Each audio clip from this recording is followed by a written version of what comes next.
All right, I think we're ready. Get our light. lights and all in order. Welcome to Frontiers. Carrying on this week from theme of water last week, it's my pleasure to welcome Anna Henderson and Erik Cedarleaf Dahl, both from the Environmental Quality Board, the EQB, both serving as planning directors in different capacities, Anna in energy and environment policy, and Erik in rulemaking. Let's see, I've done it. If you're live tweeting, as is our want, the hashtag is hashtag Frontiers. Now it's my pleasure to welcome Anna and Erik. Thanks a lot. I'm Erik Cedarleaf Dahl, and I work for the Environmental Quality Board. I went to the Humphrey Institute here at the U, and then from there I went to the Minnehaha Creek Watershed District doing some planning on the ground on some actual wetland restorations and stream remeanders, and then I came to the Environmental Quality Board working on silica sand rulemaking as well as environmental policy work with Anna. I'm Anna Henderson, and I'm also a graduate of the University of Minnesota. I got my PhD in geology here in 2010, and I moved to Minnesota back in 2005 because of the lakes, because I wanted to study them. I briefly left the state and did a postdoc at Penn State in geology, and then I sort of jumped ship and took a different direction and went to DC and worked on energy, environment, and agriculture policy for Senator Al Franken. And I came back to the state a couple of years ago and have been working as a planning director at the EQB. So I just want to see a show of hands. Who here has heard of the Environmental Quality Board? There's no shame in not having heard of us, but just I just wanted to get a sense. How many of you have ever been to one of our monthly board meetings? So just as a plug, since I'm up here, we have monthly board meetings. They are open to the public. You can come to any of them, and you can make public comment at any of them. They're a little purple, usually they're purple cards. You just write down your name and that you want to make a comment, and then you get called up, usually at the end of that meeting. And those meetings are designed to be a place to give access to the public, to interact with state government, and to be able to have a voice. So we just always want to encourage participation in those. There are some of these reports at the back of the room. If you want to grab one at any time, just stand up and get one. Don't worry about disturbing anybody. You don't have to have one. What we're going to talk about today is building off of this report. We put it out in September. There's been a lot of time since then, and we've given a lot of talks. So what we're going to talk about today is kind of a digestion from that. And we're not going to cover everything that's in here, but we made sure there's going to be a lot of time at the end for questions and discussion, and we're happy to talk about anything that's in here or not in here during that discussion period. So this report, just as background, it's required by statute that we do it every 5 years on water policy in Minnesota. Every 10 years, we're required to do a state water plan. The EQB has this kind of basic tenet of being accessible to the public and public engagement. And the ways that we tried to achieve that with this report was to use plain language and to write everything and design it also in a way that we thought would be most accessible to all Minnesotans. To get to that kind of accessibility, we also tried to be speaking with one voice across state government. So we're never calling out jurisdictions of certain agencies or speaking in a way that you're supposed to know any kind of background on any of that. And we chose to make a big trade-off between being totally comprehensive, which is how EQB water policy reports had been done in the past, and prioritizing the focus, because we thought that really helped make it accessible to choose a few things to focus on. And in the spirit of that today, we're not even going to talk about all of those prioritized focus from that report. We're going to focus down even more just to make it not boring and accessible. And then finally, the really important thing in here is we don't make any recommendations. We don't say, here's this problem and we better do this, because we felt like that would not help us being accessible. We don't want to close doors before people get started. We really wanted to provide a framework for discussion and a broad swath of ideas that people could think about. So when we started this report, I had this kind of vision and plan, and I wanted to shop it around. So I went and talked to the leaders of different state agencies. I went and talked to big stakeholders who work on water, and I told them my idea, and I thought I would get a response that would be like, I love it, or this is stupid and I hate it. And that's not what I got at all. Instead I got, I don't understand what you're talking about. And when you say water, I don't know what you mean. And it was like, what do you mean you don't know what I mean? I'm talking about H2O, water. Like, what are we losing in translation? But this was a really important experience for me in realizing that stakeholders and statutes, they don't generalize about water, they're really specific. And so in management and in stakeholder kind of conversations, people are talking about river water or Great Lake water or wastewater or construction site runoff or drinking water. And this makes a lot of sense when you're getting into the nitty-gritty details of management, but from a public engagement standpoint, it can miss a lot of opportunities for people to even know that something's being talked about that has anything to do with them or that they care about. And one of our kind of big ideas that we hope to get across is just the importance of public engagement. Not groundbreaking, but important. So I'm going to talk a little bit about the Environmental Quality Board, give you a little background on those that didn't raise your hand.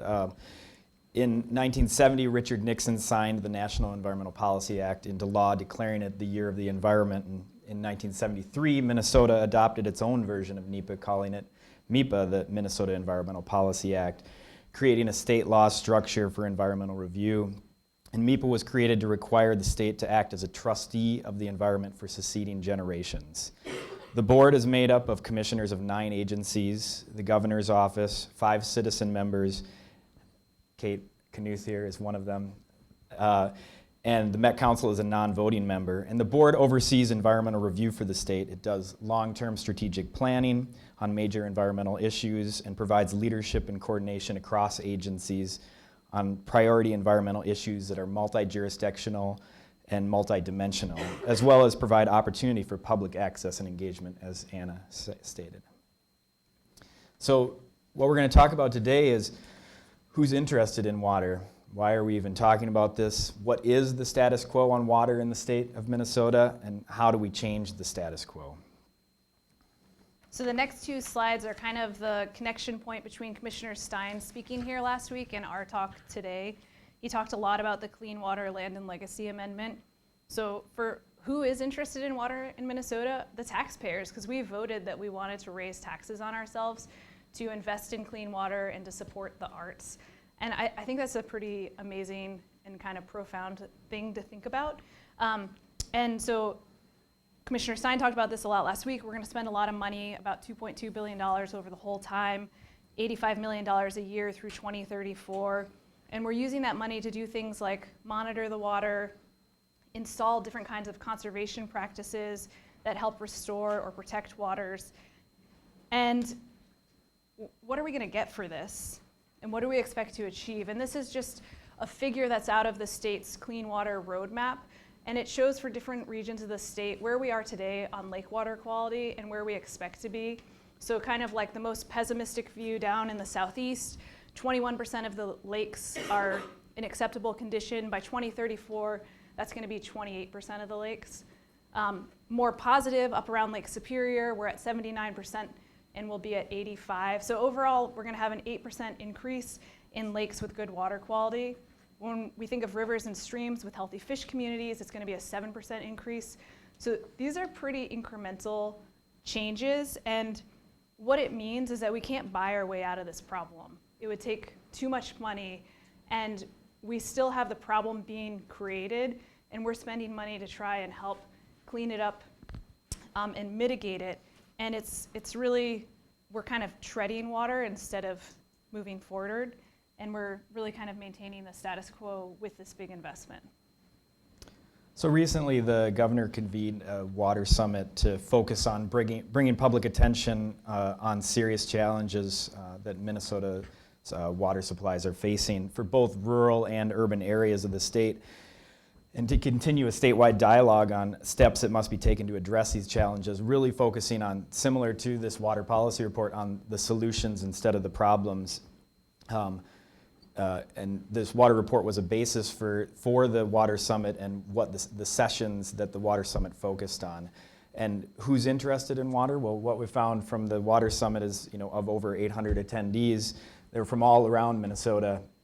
This is just the physical attendees. They attended 9 sessions from 267 counties. There was an online public forum of 351 users that engaged in 162 ideas with lots of great dialogue and discussion on what some of the issues were in their specific counties and areas, and what were some of the solutions that they've come up with. And then this is just a look at those that were both online and that were physical, and you can kind of see the ugly green is the combined, that they were both there and they participated online. So really the message here is that from all over the state, Minnesotans care about water and care about solutions to some of the big issues that we're facing. So if we're talking about what is the status quo, I just wanted to take a moment to look at where we were before European settlement and where we are today, and just our big categories of land use. And when we look at these two maps, some of the big differences that pop up is in pre-European settlement, there's a lot of green, that's grassland, and there's really big stretches of that dark blue, which is wetlands. And in the map today, we see very little grassland, and that dark blue, it's kind of like if you take a paintbrush and you run your finger over it and you get this like spattering. It's like little tiny dispersed bits of wetlands. We see some other changes where today there's a lot of agricultural land. This is a really, really big, important part of our economy. And we also have a lot of impervious surfaces, so that's where we're living. And it's focused in the metro, or you can see St. Cloud on there, or Rochester. But like that paint spattering, it's dispersed across the state. Anywhere you have parking lots, sidewalks, roads, you have impervious surfaces. And what happens when you go from having grasslands and wetlands to lands that are in production and impervious surfaces is you change the hydrology and you add a lot of chemicals.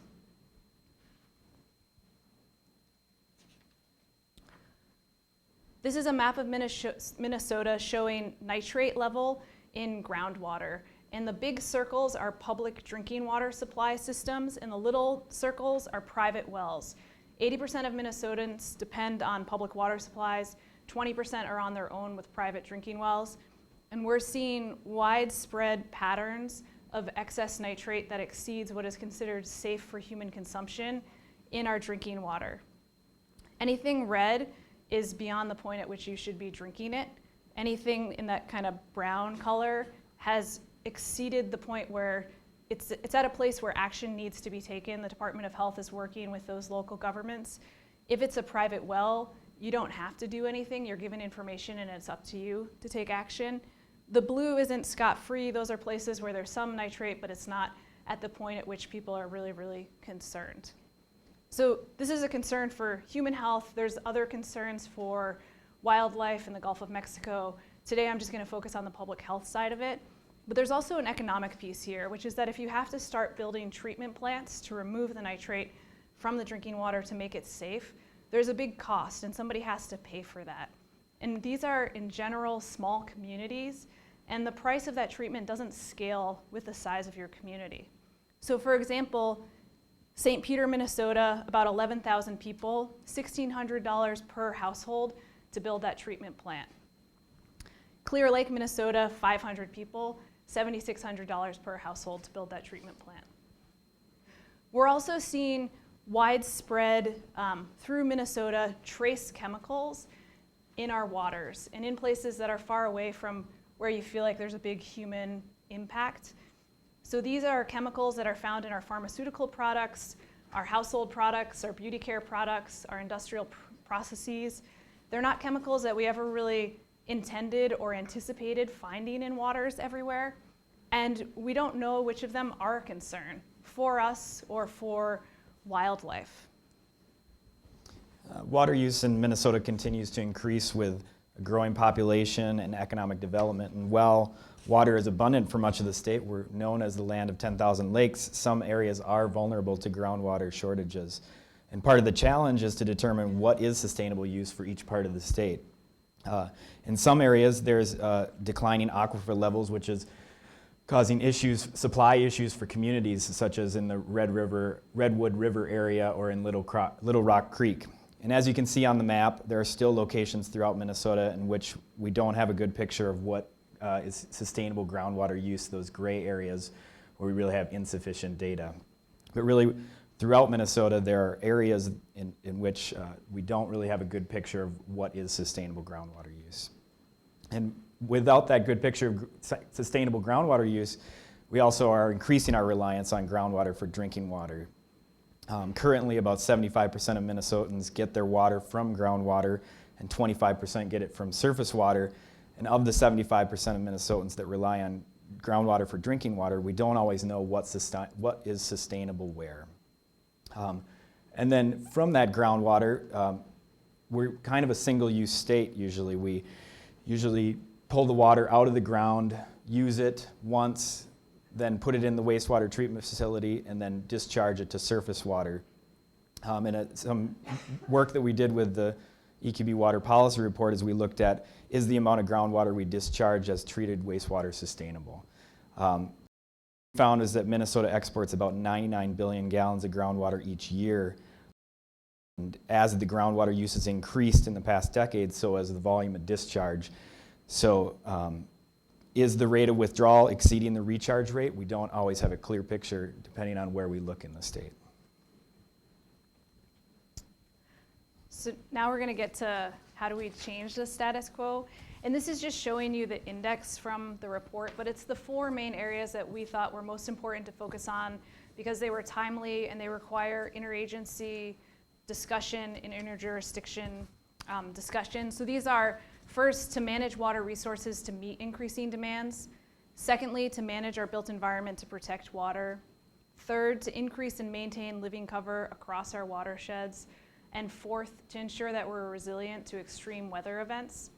And so for each of these different goals in the report, we present a menu of options, and we don't make any singular recommendations for what needs to happen. And we're not going to go through all of those, but again, we're happy to talk about any of them as we go on. So if we want to move beyond the status quo on those different goals, how do we go about doing that? So we can do voluntary things. We can educate the public. We can tell them about best practices. We can incentivize and give them money to try to get them to do those things. And a lot of people are doing that. There's nobody out there who says, I'm polluting my water, I'm polluting my land, and I don't care. That's not really how people operate, but we know that whatever it is that is happening across the landscape, we have lakes and rivers and drinking water that are impaired, so it's not enough. And for scientists who design these best practices to do, it can seem like we know what needs to happen and you just need to do it. And whenever I find myself thinking this like big red flag pops up that says social science. Because if we know the science and nothing's happening, that means that we don't understand something about behavior and culture, and that's where we need to spend some time focusing. If people aren't going to do it on their own, we can force them to through regulation. And there's kind of this sense of like an embargo where whatever regulations we have, they're okay, they're good, we want them, we want to enforce them, but nobody wants any more regulation. So it sort of feels like we're kind of stuck there. So if people aren't going to just do it because it's the right thing, and we can't enforce it and tell them they have to do it, the next thing to think about is looking at this whole system that we have, and what are the drivers in that system for keeping things the way they are, and can we focus on some of those drivers and change those? There's a lot of interest right now in market forces as a system we can think about for driving change. And I think a really good example of this is organic products. So in the past, you would go and buy apples, and you have no idea how they were produced or what chemicals might have been used because there was no information. And if there's no information, there's no choice. And if there's no choice, there's no market driver. And by creating this organic label, suddenly people have a choice and you can drive the market. And we've seen a huge surge in the production of organic products, and that's been very successful. The state of Minnesota has designed a program called Ag Water Certification. And the idea with that is that you can similarly label products that are produced in a way where you have protected the water from contamination. And that consumers could go into a store and you're gonna buy chicken, and there's a label and you say, hey, this chicken was fed on grain that was raised in a way that didn't pollute the water, and with this chicken I have no idea. Which am I gonna choose? So this is a program that's been a pilot. It was just turned into a full program that is now available for the whole state. And we don't know if it's going to catch on. We don't know if the private sector is going to go for it. And if they do, I think it's kind of interesting to think about, does that mean that maybe people who are working as like lobbyists are going to turn into advertising and branding? And finally, there's a lot of science we know, but there's a lot that we don't know too. And there's a lot of places where we do need more study. So for things like making cover crops work in Minnesota, or making precision ag technology affordable for our crops and for ways that we can reduce how much water and fertilizer we're using, there's a lot of need for more work. So I'm gonna come back to the issue of nitrate in the water and spend a little bit more time on it.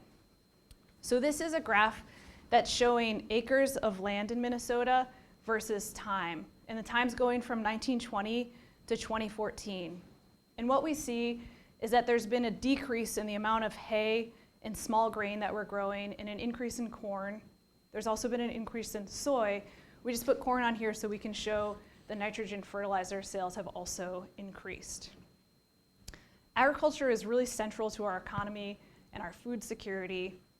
And with these market changes, though, we maybe haven't necessarily offset the impacts associated with them and the impacts that they have on our land and water to make adjustments for these changes. So hay is a perennial. The roots are in the ground year to year. It's always there. It's always protecting that soil from erosion. It's filtering whatever comes through in the water. Corn, before it comes up, there's often a lot of bare ground. After it's harvested, the ground again is bare. That soil is vulnerable to erosion. Water that's coming through isn't really being filtered by anything. So these are very different presence on the landscape. So that map I showed of Minnesota with all the nitrate, it looked like a very diffuse, all over the place kind of problem. And when you look at something like that, it can feel kind of overwhelming for how you would tackle it. And so I want to propose that we do know something about different types of land. We have prime ag land where it's really appropriate to be producing crops. And we have acres of land that are very sensitive to groundwater contamination, where we're getting our drinking water supplies from. And those are acres we need to prioritize for protection. So in Minnesota, there's about 50 million acres overall. And of those, about 1.2 million are wellhead areas.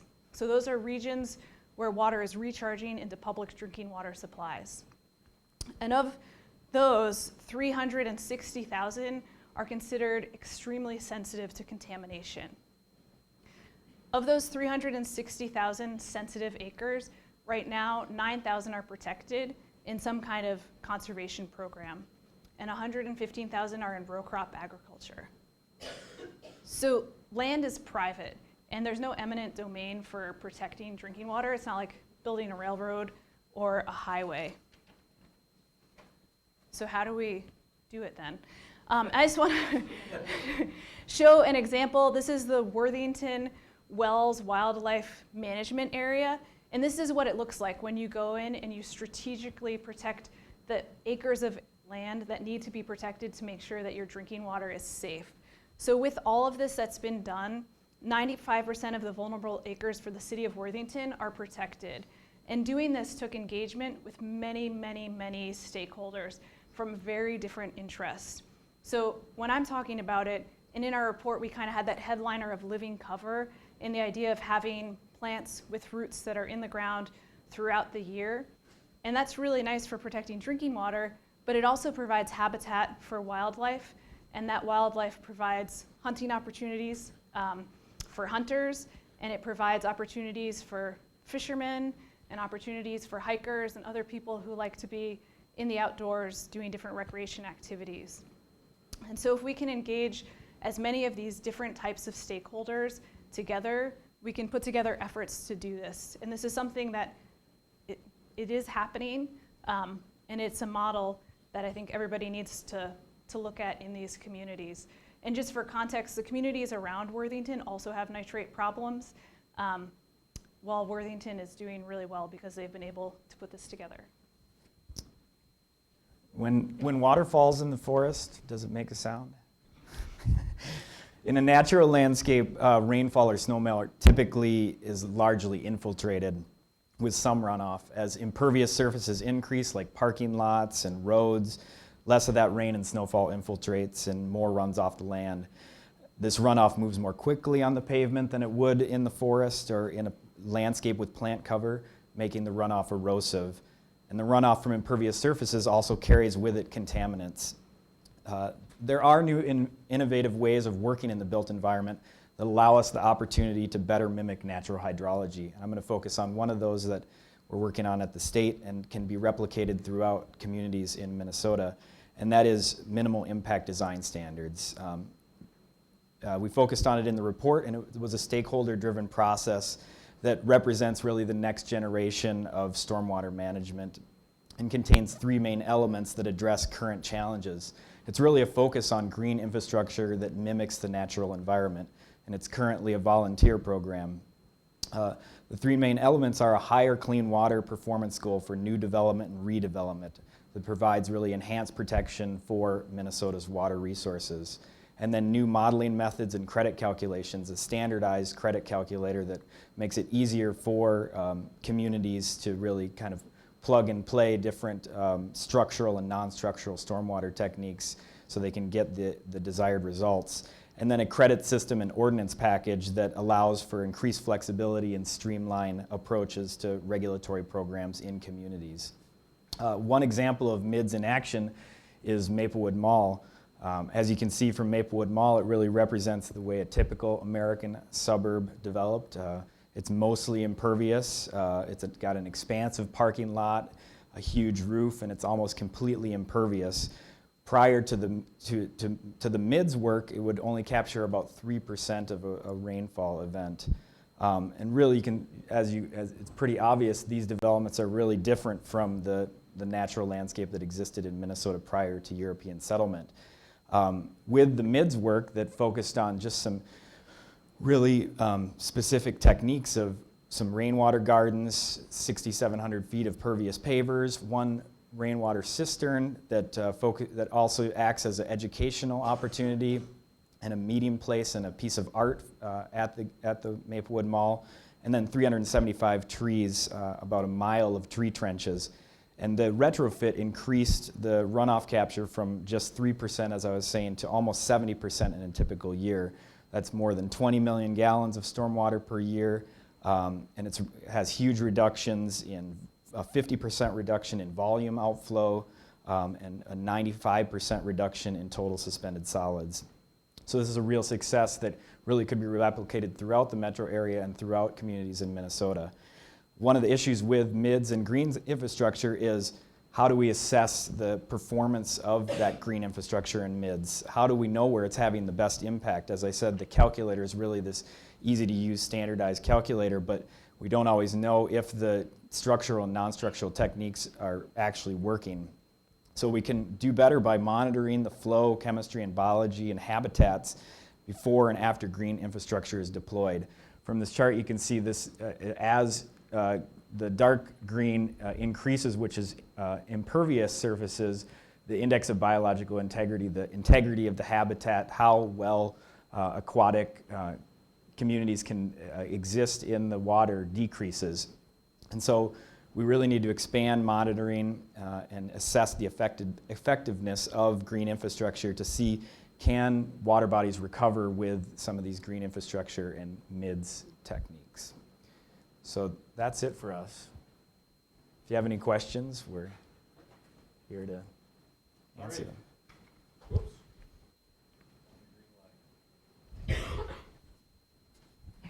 Okay, thank you very much. So we have plenty of time for questions. Please wait until I come around with the microphone for our online audience to stay engaged. Are there questions?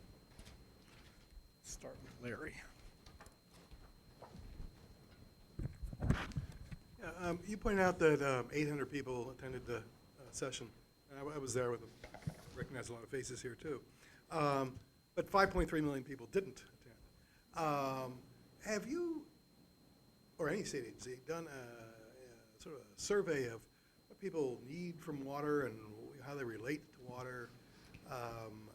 I am familiar with one survey that was done back in 1999 in the Sea Grant program. Treasures Under Pressure was the name of the report, where they surveyed something like 3,000 people, asking their attitudes about lakes and so forth. I thought it was one of the most valuable things that had been done with research money in the state. And for example, you were talking about people being objecting to management. People didn't object to management at all. Certain things, up to 2/3 of the people were in favor of it. And I think if one has an objective survey, so large, neither expensive, that looks at some of these questions, to have that in hand, if one's going to the legislator and say, 2/3 of the people wouldn't mind a wellhead protection program or something like that, would really be helpful. Plus, we don't know. I was just a comment to a colleague. We were talking about a research plan on stormwater. I said, we're like you're a hammer. Everything looks like a nail. We want to do everything by research. Well, we really need to back up and look at what people want. The people who are paying are many of our salaries even. And EQB strikes me as being the perfect place for that kind of thing to evolve. Just comment. So there was a survey that was done with the Governor's Water Summit, and before the summit happened, there were more than 3,000 respondents, but the data hasn't been processed yet. So did you fill it out? Did you see that survey? Okay. But again, you got the 3,000 most interested people. Yes. Yeah. So not a view of the public. yeah, not a random survey.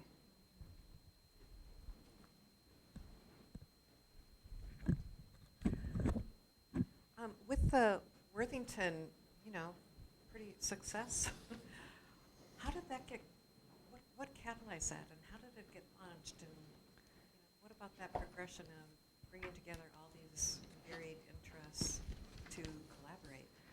I think that Pheasants Forever was one of the leading groups that was organizing it. So I don't know if you're familiar, they're a group that they're interested in pheasant hunting. And they're very interested in protecting the habitats, and they're very active in community organizing and also in political lobbying for things that are going to be important for protecting those habitats. But there was also the public utilities were involved, and there were some private companies that were involved. The Federal Premium Ammunition, which is just like a private business, they gave money for it. An auto store in Worthington gave money for it. But usually what happens is that if you get to a certain level of nitrate in the drinking water, the Department of Health goes in, and there are public forums to discuss and talk about what's going to happen next and how they can do it. And then the idea is that through public engagement, there's going to be momentum built up to do something. Another example of it is like in Perham, Minnesota. That also happened where there was too much nitrate in the water, something needed to happen, and there was convenings. It took several years of convenings and public meetings before it all came together, but then they were able to take a couple hundred acres of row crop agriculture out of production and put in permanent living cover in this area that was so sensitive to contamination of the drinking water. How did they do that step? Which step? From agriculture, agribusiness, I would imagine, It's finding ways to either through their land conservation programs, through the federal government, through the state, and then if you can get money for the rest of it from other people. So you're paying that private landowner for their land and for it being taken out of production. I had a couple of questions. One, what was the map delineations? It didn't look like counties or watersheds when you were showing the slides from the Governor's Water Summit. Oh, that was counties. Was it counties? Yep. Okay. And then two other questions. One, you had said a fact about 99 billion, or was it right, billion gallons? Yep, 99 billion leaving the state. gallons. So is that water being bottled and sent out? No, that's just water that is Or taken does- out of the groundwater. So just looking at DNR appropriation permits for what's pulled out of public water well. Not that it's leaving the state, it's that it's just being used out of the aquifer. It's used out of the aquifer and then put into, used and then into a wastewater treatment plant, which usually is set or then put into surface water, which then ultimately leaves the state's borders. Okay.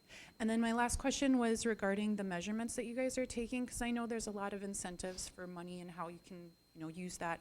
And it's with total suspended solids, usually phosphorus, and I don't know if it's nitrogen or the algae, what you're actually measuring in the water. Do you think that there's other things that should be measured that we aren't doing that could be included in some of the monetary programs that we have been using and could be using? And so do you mean by that, like, should we be monitoring for the presence of like pharmaceuticals in the water, or? I don't know if it's pharmaceuticals, heavy metals, other things that we have, because you were saying there's a lot of other things that are going into our waters. We don't know the effects of them. And if you guys think, after doing all this research and study, if there should be other things that we should be measuring. I think that it's at a point where it's really, there needs to be study to document what is a concern and at what level for wildlife and for human health, and that we don't know yet. And that's kind of the real challenge, is there are so many different things out there, especially when you start looking at trace chemicals. There's so much out there, and we just, like, how do you begin studying when there's like 80,000 chemicals that we use in our products today? We have a question from our online audience. The head of a local watershed organization recently lamented that we produce media that results in water people talking to water people. Are there more creative ways to reach people?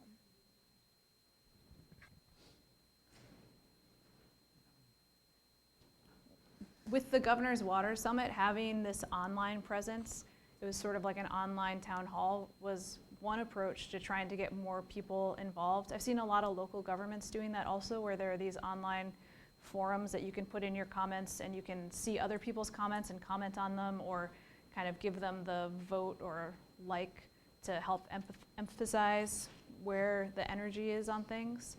Or I think like the creative approach with the water bar that was recently established here, you know, like getting people together that, you know, wondering what is that, why is someone making something like this, and having those conversations. But I think it's a real challenge to get people that don't always think about water to start talking.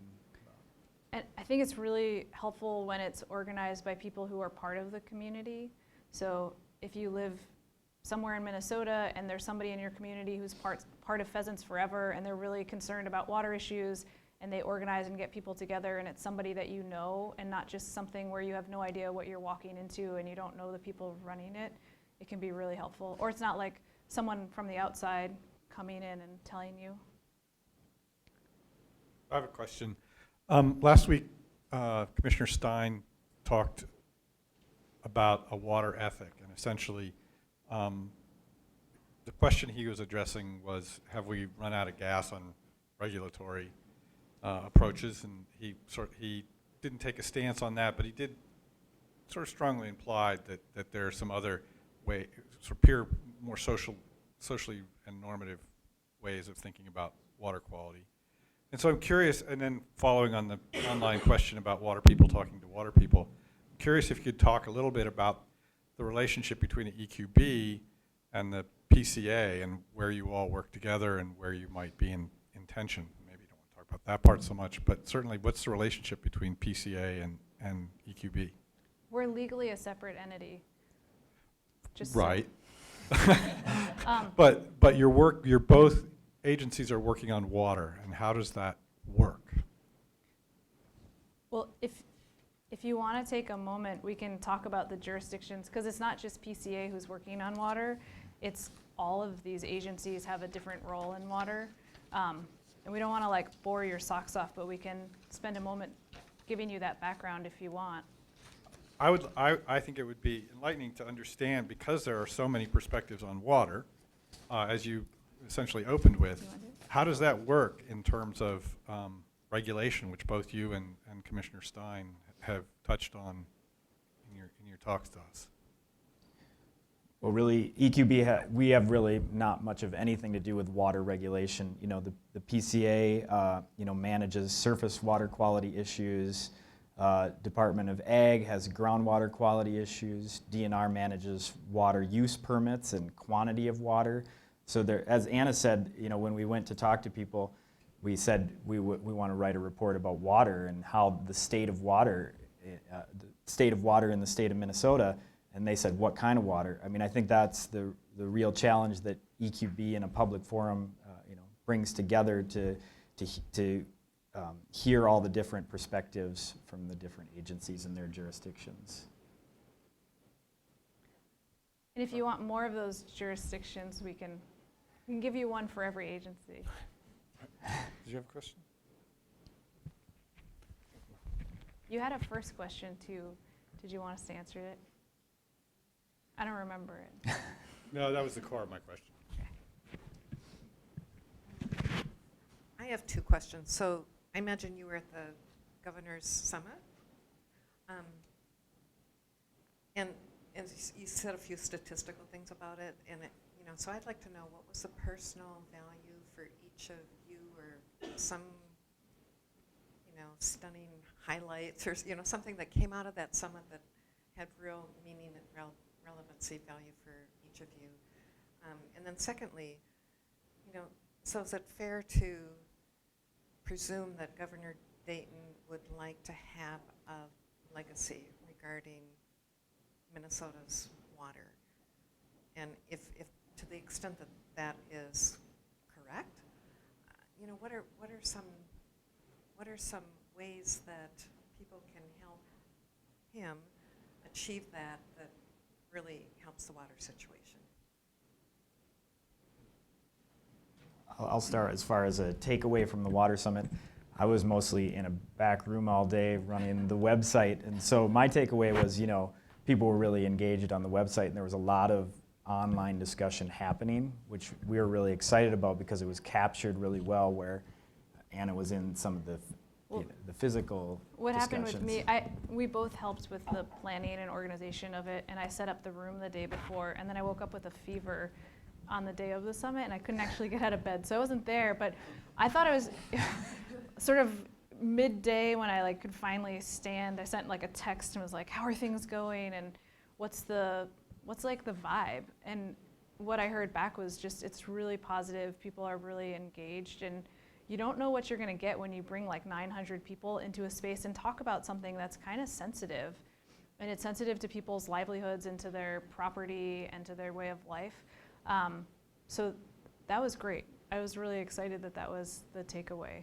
And I don't think we can speak to the governor's legacy, but in terms of how any member of Minnesota can participate in water, I think just participating in the government processes that are there and having a voice and using your voice, and if it's writing editorial letters or going to public meetings or talking to your officials or calling your delegate in DC, whatever you do to have a voice, it's going to have huge ripple impacts, and it really helps build the momentum. And if you don't speak up, then your voice isn't heard. And I'm amazed being in government how much opportunity there is for public participation that I didn't realize or know about when I was a grad student at the U, for example.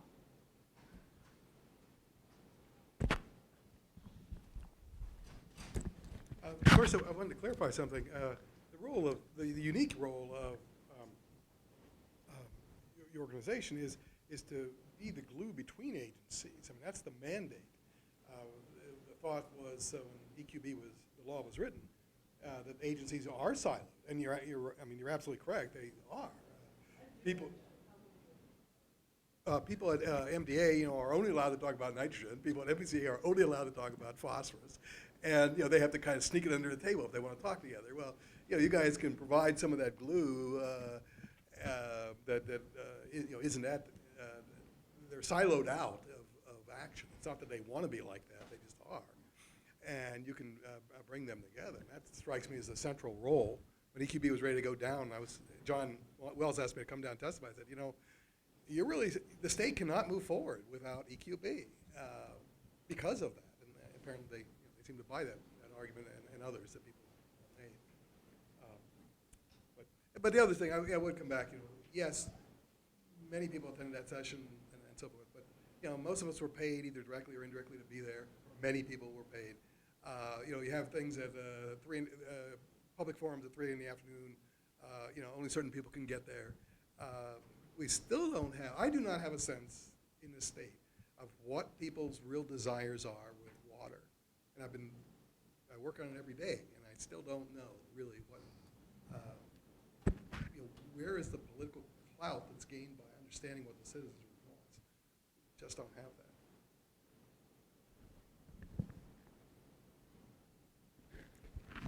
I just wanted to touch on the importance of being involved locally. So a success story in the Lower St. Croix River, the Middle St. Croix Watershed Management Organization helped get MIDs approved in a lot of the local ordinances. And that's also a great example of not just water people talking to water people, but really engaging the community on a local level. And over the course of, I think, 6 years, accomplishing something like that. So it takes a long time, but people are interested. And if you do it, I think from the ground up, you can have success stories like that. Other questions or comments? Thanks for the presentation, and to the comments about what's the sense of what Minnesotans care about water, I think probably the best sense we have is from that legacy amendment, is that they care about water and having clean water. It's not specific necessarily. I'm actually probably don't think a lot of Minnesotans think that specifically about water, other than they want it clean and want to figure out how to do that and have enough of it.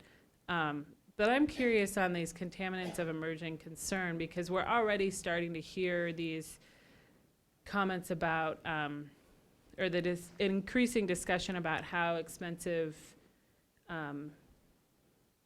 redoing and updating our water infrastructure is. And you had the per capita in the small town versus a larger town. But just as a state, I don't know if you have statistics in terms of just updating our water infrastructure, which is now in many places a century old.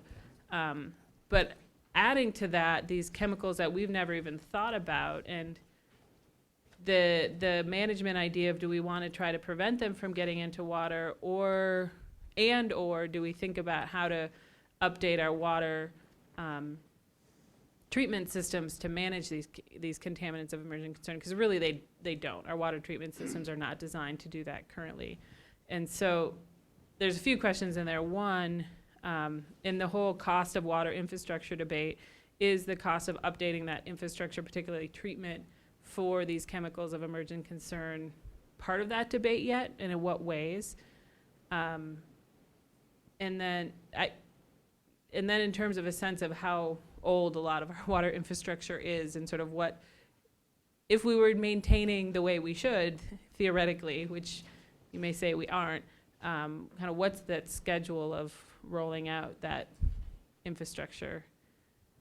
So one of the areas that we suggested there could be more study under the first goal, which it could kind of fit into a lot of places with the sustainable use, but we put in, what should the price of water be in Minnesota? And we don't give an answer of what it should be, because it's usually determined at a local level. And Commissioner Stein talked a little bit last week about how there used to be a lot of federal funding that went to support all of these local wastewater treatment and water treatment plants being built. And that's really dried up. So it's kind of a new paradigm that wasn't necessarily anticipated in those pricing structures. But we do have a number that's $7.4 billion over the next 20 years in Minnesota that's needed. And that's to get our water treatment up to the point of just doing what it's supposed to do right now and not taking into account the trace chemicals. And with the trace chemicals, it's kind of this weird thing with technology where we're able to detect very, very, very small amounts of chemicals that we couldn't necessarily see in the past because we didn't have the instrumentation to do it. So now that we can see them, we don't actually know what we should do about it. It's kind of like going out and getting a genetic test and you find out things and you're like, oh my God, should I remove all these body parts? You just don't know. So you're getting information and then you don't exactly know whether it matters or not. And so it's kind of catching up with that information, is figuring out where are the concerns. And so the focus that I've seen more in the policy side isn't getting treatment of all those chemicals, but it's getting kind of better management of the chemicals that are going in to begin with. So sort of along the lines of it being more economical to prevent pollution than to clean it up later.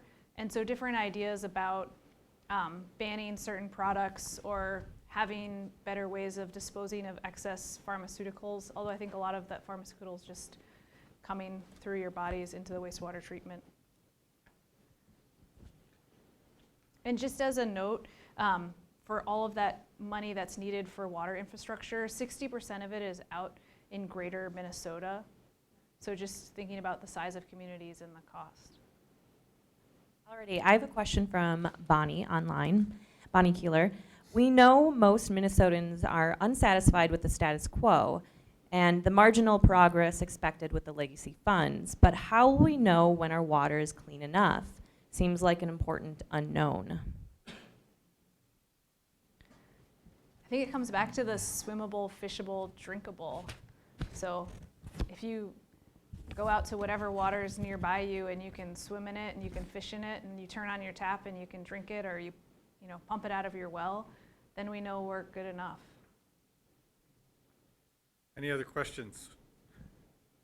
Okay.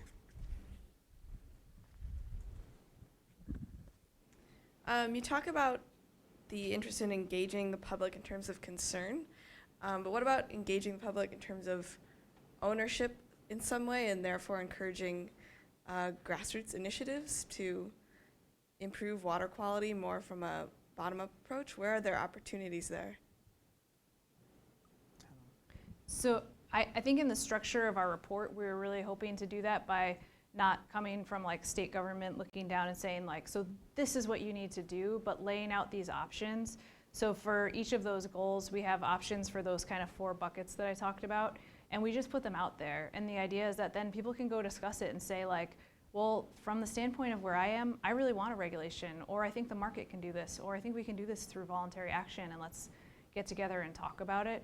And so that was our approach to doing that, was to provide that framework for a discussion where people could do that and giving them something to respond to and work with. But just kind of bigger than our report, One Watershed, One Plan is a water management kind of philosophy or strategy that state government has taken on.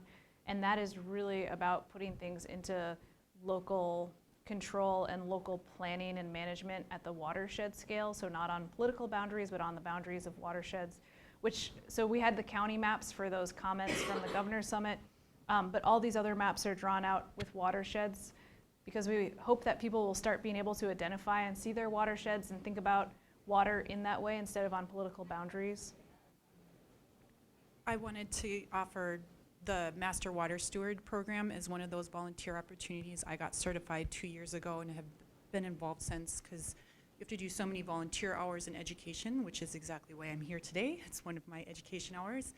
But it's developed now within the whole metro, and the new students, because I'm a facilitator for the program that's going on in the East Metro, and so these students are learning about their watershed and learning about the opportunities where they didn't before. And I know that the Legacy Act was part of getting that whole program going, but it seems like it's been something that, at least in the metro, is going to be a really great thing for people to get involved in and help networking, because there aren't always the connections where you want to be involved but you don't know how, and like you were saying, getting in touch with your local politicians in your watershed districts. So just wanted to offer that as a option for people. Thank you. And then I was going to ask, last week we talked about the role of transparency of data, and there was some discussion afterwards about how, well, first of all, can a person find out about their local water quality, and where would they go, and how would they know what to do with that information?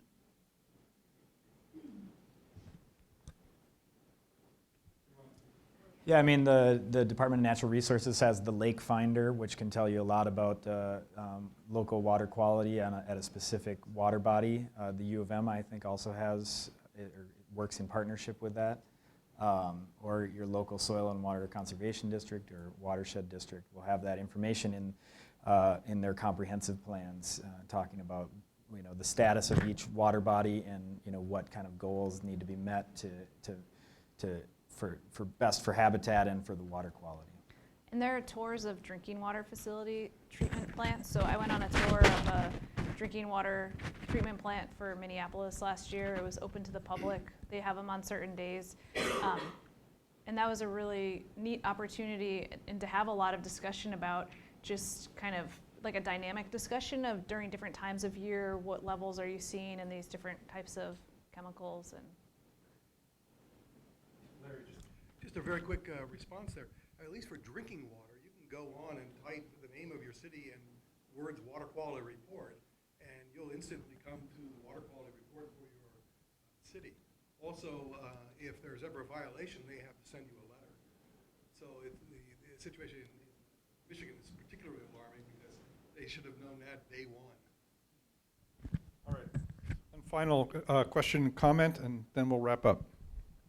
Yeah, I just wanted to touch on the question about local control and the grassroots effort. Something that's been really helpful in my job working with communities is because people don't want more regulations, they like local control. It's almost, you have leverage to get them to do things, because if they don't take care of their resource, then that's a reason for more regulation. So motivating local governments who may not be environmentally minded by saying, if you like local control, it's in your best interest to take care of this, because if you don't, then your local control will be threatened. All right, thank you very much. Let's thank our speakers.